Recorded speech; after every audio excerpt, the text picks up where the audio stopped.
FPL double game week 35. There are now just 4 weeks left in the season. We have a double this week and a double in game week 37 as well. With the game week 34 now being almost over, we're starting to look at a very different pool of teams and a different pool of players for the final 4 weeks of the season. So today we're going to have a look at those different teams, those different players, particularly those doubling between now and the end of the season. Which of them should you be prioritizing? Potential injury doubts, potential rotation between now and the end of the season in the game week 35 transfer targets.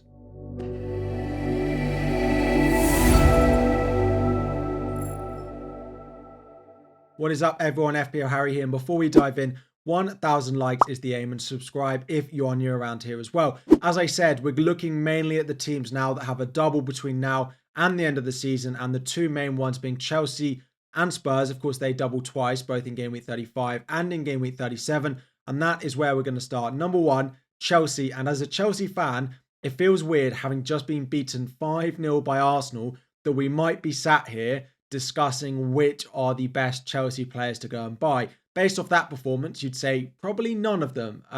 Of course, we were without Cole Palmer and Malo Gusto for that game. At the moment, at time of recording, we don't actually know if they're going to be back for game week 35. It is said that Gusto did have a minor injury and that Cole Palmer did have an illness. So we are hopeful that Cole Palmer would be back. But of course, there will be a Chelsea press conference on Friday. So let's wait and see what Pochettino does say. Now, of course, Cole Palmer for me is a lock. Most of you own him. If you don't own him, as long as he's confirmed that he's going to be back available, should be the number one player you're looking to buy at the moment if you don't own him already. Outside of him, there are a few other options. Nicholas Jackson, despite missing a lot of chances in the past week, is going to be popular. He is the Chelsea striker. He is pretty nailed between now and the end of the season. I think he doesn't start a maximum of one of the last 6 games that Chelsea do have. Of course, he's played 32 games now, so that 9 yellow card, that 10 yellow card suspension, which he's 1 yellow card away from, goes completely out the window. So it doesn't really matter, and it's not something you need to worry about now. So Cole Palmer for me is a lock. And looking at the other forwards that you might want for the double, I do think Jackson does put his name in the hat as a potential option. And if you've watched my wildcard video already this week, and the one coming out tomorrow when it does launch, he is still in my wildcard, and I do think he is worth buying. Now, I wouldn't go taking a hit for Nicholas Jackson, wouldn't go selling proven good forwards, but if you have a spare slot, you're on wildcard or looking to someone to buy, I think Jackson is the second best striker outside of Cole Palmer. Now, outside of that, there are no Chelsea attackers I think you should buy. Madueke, Mudryk, Gallagher, Sterling, none of them are nailed. None of them are going to start more than a handful of games between now and the end of the season, and it is impossible to predict. Nkunku is also close to a return, but I don't think he's going to be starting games in game week 35 yet. And even after that, they're going to be very, very cautious with him. So to answer the Nkunku questions at the moment, no, I wouldn't be buying him at the moment. Now, defensively, Gusto is the best one to own if he is going to be available, but we don't know how severe the injury is at the moment. And if he's going to be out, there's no real defenders I really like. I've got Marc Cucurella in the graphic at the moment. He's probably going to be first choice left back. I don't see Chilwell getting loads of minutes, but I do think Chilwell will start some games between now and the end of the season. Now, you might look at centre back, Thiago Silva. You might look at Chalobah, who started recently. You might look at Disasi. But when we play 3 games in the space of 8 days, none of those defenders are going to start all 3 of those games. No Chelsea defender will start every game between now and the end of the season. That is my prediction, and I'm pretty confident that it's going to be right. Now, Gusto is the best because he feels nailed without Reece James, and there is the attacking threat there. Without him, it is a bit of a minefield. So you might end up looking in goal at Petrovic, who's just 4.6 million at the moment. Now, Sanchez is currently yellow flagged. He's currently injured as the backup.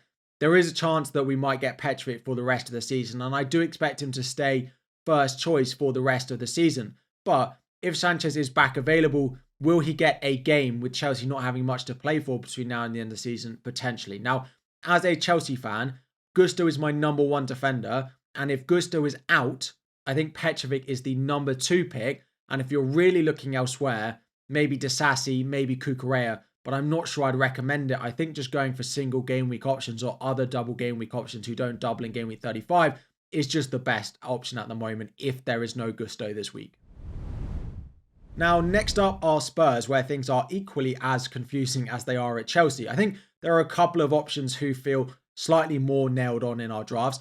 Just like Cole Palmer, I think Son is nailed. Now, he's not looked as good recently, but he is their captain. He is on penalties. He is the most likely attacker to start all of the remaining games. If you're looking for a second attacker, don't buy Maddison, probably buy Brennan Johnson. Every Spurs fan I speak to says Brennan Johnson is the one to go with on top of Son, not Maddison. Maddison is not worth the money. His performances lately are not at it. Johnson is the second best attacker. You could go Werner if you want a forward slot, but again, with Richarlison potentially being nearing a return, what's that going to do to the likes of Werner, his minutes? So Son is the only one I feel secure with. Johnson could be a good differential, but there are so many good midfielders in FPL at the moment. Now, looking defensively, Pedro Porro is apparently back in training this week. There will be a Spurs press conference on Friday, so let's wait and see exactly what's said of that. If he is back, of course, Udogie is out for the season, so we expect Ben Davies to play at left back, but Emerson Royale could get one of the remaining games at left back. We've seen it happen before, so someone like a Romero, someone like a Van de Ven might be slightly more secure for minutes. You could also go for Vicario in goal, who's actually in my current wildcard draft, just because I don't love a lot of the Spurs options, but with the number of fixtures they do have, I do think I'm likely to pick at least 2 Spurs players. Now, if Porro is back available, I think Son, Porro and Vicario is likely to be the triple up that I go with, just because I'm not sure on a lot of the other attackers and don't have much room in my team. Son feels a lock, and if Porro is available, I would want Porro as well because of the attacking threat and the number of fixtures they do have. Adding a third feels like such a luxury now, based off them not attacking well and not defending very well either. Now, before we get into maybe the more appealing options, let's talk a little bit about Brighton, who of course they're not being spoken much about, but are one of the teams that have a double left in game week 37. They don't double this week. They do have a trip to Bournemouth. Of course, they play Manchester City on Thursday evening before that game in game week 34. Now, there are a few options in Brighton. They are differentials, right? If you're looking for differentials between now and the end of the season, but you still want to target doublers, then Brighton could be potentially where you go. Now, in goal, they are rotating their goalkeepers. Verbruggen has played the majority of games recently, but I would still advise going away from that, just not picking a Brighton keeper, because there is going to be rotation for Steele between now and the end of the season. In defence, you could pick both Dunk and Van Heck. Both are very nailed. Dunk has more attacking threat, and between now and the end of the season, if budget is not a massive issue for you, I would go Dunk, but Van Heck is a great enabler. With Estupiñán likely out for the season, you might get a little bit more nailed minutes from someone like Tariq Lamptey, but with the amount of fixtures they've got, is he going to start every game with his injury record? I would just go Dunk or Van Heck if I was picking one. Into midfield, Pascal Gross, we've owned at parts this season, is a nice differential, is probably the only player at Brighton who's likely to start every single game between now and the end of the season. Could be a good differential, but with him and Adingra is cheaper, slightly more explosive, but not near as nailed as Gross is at the moment. With the amount of midfielders like Gordon, Son, Palmer, Garnacho, Bruno Fernandes, Phil Foden, Kevin De Bruyne, fitting a Brighton midfielder in is very difficult. So some of you laughing at the Nicholas Jackson pick and the Timo Werner pick that we've mentioned so far might be looking at João Pedro of Brighton.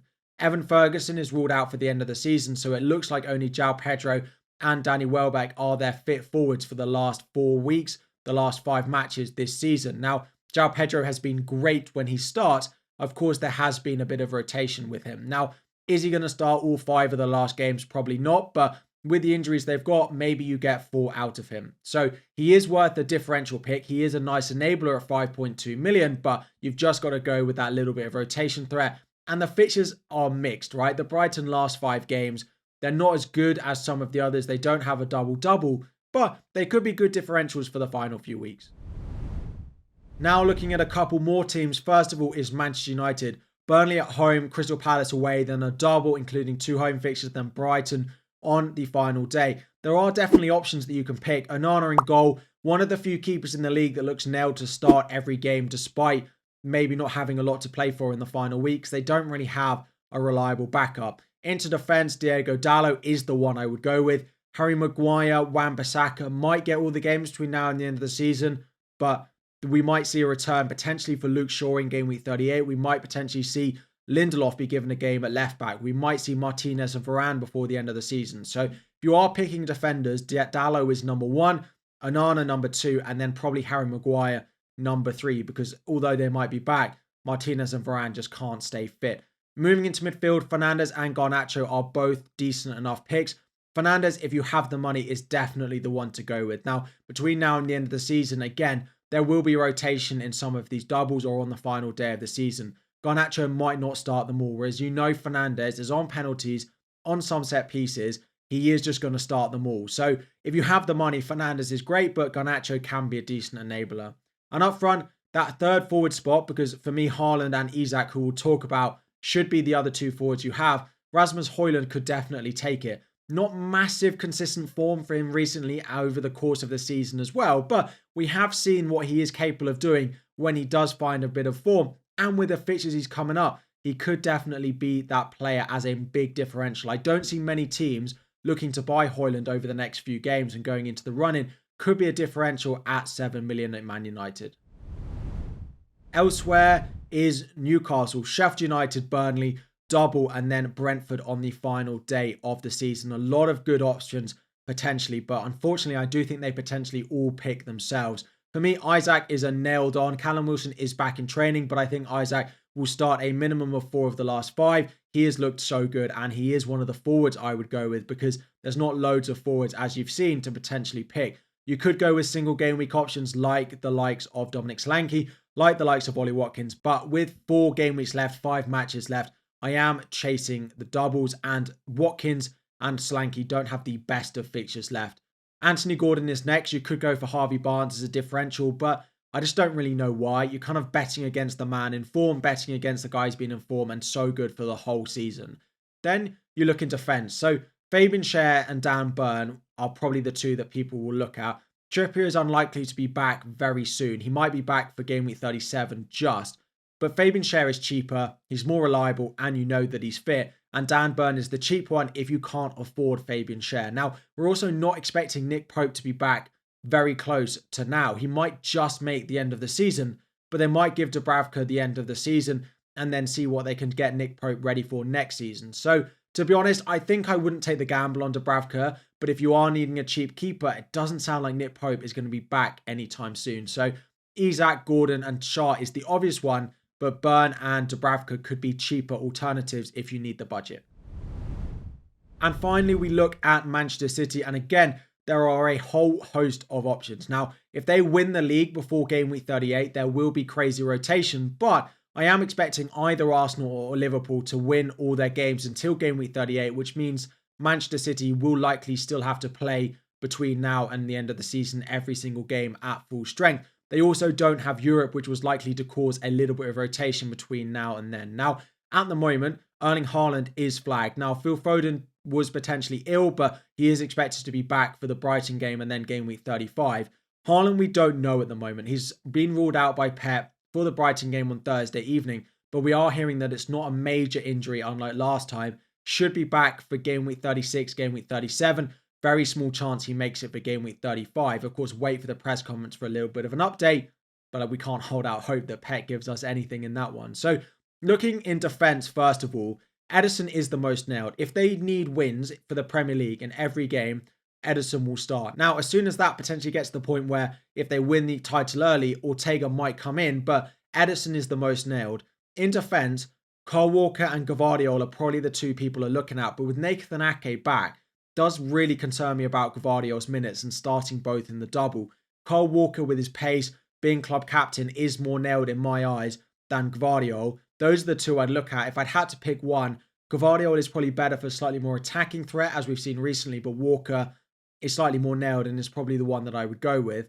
In midfield, I would go Foden over De Bruyne. If you want to squeeze De Bruyne in over someone like Bruno Fernandes, then great, but I can't take out Phil Foden at 8.2 million with the form he's in and just the amount of minutes, the crazy amount of minutes Phil Foden is allowed to play and able to play when Pep gives it to him and when he has the chance to do it. Erling Haaland and Alvarez, if Haaland was ruled out for the end of the season or for a long time, Alvarez would be an absolute lock.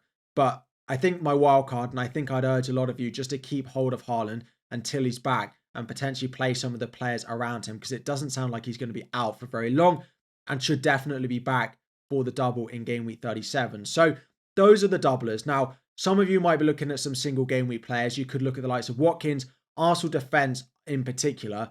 I wouldn't go selling all of your Arsenal players, particularly your defenders. They still have Bournemouth at home, Everton at home between now and the end of the season. Now, Liverpool's a little bit difficult to predict. Not massive form for some of the attackers. They have had some returns recently, but not a lot of consistency. So I would be looking to potentially offload the likes of Saka, the likes of Mo Salah to go on board on some of these doublers because, again, you might not love it, but we are 4 weeks between now and the end of the season is the final opportunity to chase rank.